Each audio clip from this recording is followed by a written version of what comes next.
What is adolescence and egocentrism, तो दोनों है क्या? एडोलिसेंस है क्या? एडोलिसेंस वो डेवलपमेंट की वो फेज़ है जो चाइल्डहुड और एडल्टहुड के बीच की है। ना तो बच्चे हो ना ही बड़े हो, मतलब ना तो बचपना होना चाहिए और मैच्योरिटी भी नहीं है totally.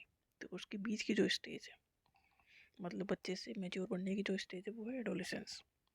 The term adolescence drive किया गया है लैटिन वर्ड से, जिस जो है एडोलिसियर, उसका मतलब है to grow into maturity. Adolescence is commonly defined as the stage of life, ये लाइफ की वो स्टेज है that begin at the onset of puberty, मतलब आप बड़ा होना शुरू हो चुके हो, जैसे कि दाढ़ी आना बच्चों में। व्हेन सेक्सुअल मैच्योरिटी और the ability to reproduce is attained, मतलब इसमें अब बचपना ख़त्म होने की स्टेज है ये, कि बच्चे बड़े हो जाते हैं और लड़का और लड़की का जो डिफरेंस है वो बन जाता है।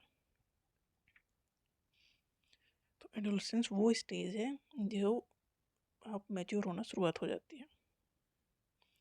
It has been regarded as the period of rapid change, इसमें डेफिनेटली रैपिड चेंज होंगे। बच्चे से बड़े बनने की जो स्टेज है वो 2-3 साल की ऐसी स्टेज है जिसमें जो आप फिजिकली भी और मेंटली भी चेंजेस आते हैं, मतलब बॉडी में जो चेंजेस आते हैं वो दिखाई देते हैं।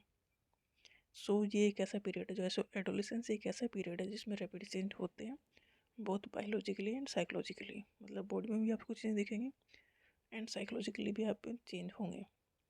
It is the transition period in A persons life between childhood and adulthood. जो एडोलेसेंस की फेज़ है वो चाइल्डहुड और एडल्टहुड के बीच की फेज़ है। ईगोसेंट्रिज्म क्या है? ईगोसेंट्रिज्म का मतलब ये है कि खुद की बात को ही समझना, दूसरे की चीज़ों को वैल्यू ना देना। Egocentrism is the cognitive tendency to view the world solely from one's own perspective, मतलब जो तुम्हें लगता है सही है वो सही है, तो दूसरे का व्यू पॉइंट आप जानना नहीं चाहते हो।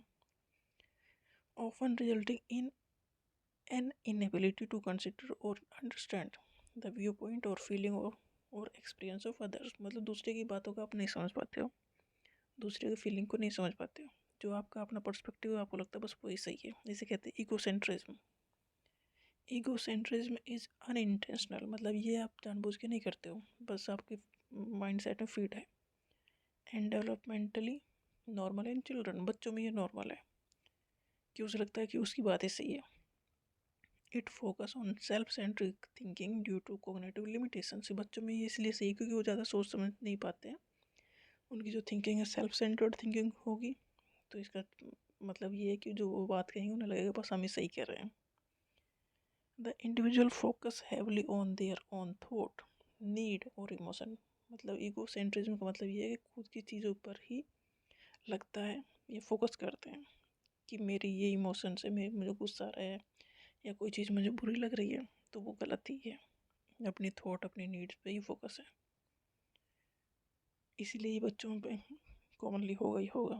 जब बड़े होते जब मैच्योर होते हैं तो इसी स्टेज से बाहर आने की कोशिश होती है। It is difficult to understand how other might think differently, egocentrism जो जिसमें आ गया वो उसके लिए मुश्किल है दूसरे की बातों को समझना। एज्यूमिंग दैट देयर एक्सपीरियंस और feeling are universal and applied to everyone, उन्हें लगता है कि जो हम सोच रहे हैं समझ रहे हैं वैसा ही सब समझ रहे हैं, दूसरे का जो व्यू पॉइंट है वो उसे एक्सेप्ट नहीं कर पाते।